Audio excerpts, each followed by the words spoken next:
Are you guys ready to make adobo with me? Let's go. I'm gonna make it in my pilon. You don't have to have a pilon. You can do this in a food processor or a blender, but you know, if you wanna keep it for real deal, the pilon, okay? 4 tablespoons of kosher salt. Now, that's gonna act like an abrasion for the oregano. Oregano is a cousin of the mint plant, so this is gonna give it some earthiness, but also a little hint of mint. And you'll see this is like my favorite.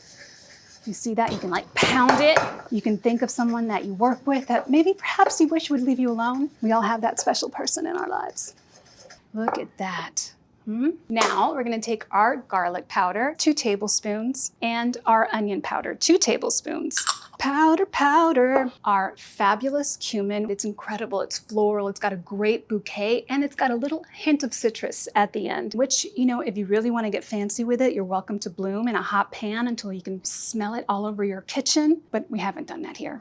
And annatto, which is my favorite spice because it's native to Puerto Rico. It gives like a dank note to whatever it's in, so it's like a nice base. Now what the annatto is gonna do in this spice blend is color everything this incredible, bright yellow, kind of like saffron, but not as expensive. We're done. How easy was that? You just made adobo. High five. Yes, okay. You can leave me hanging.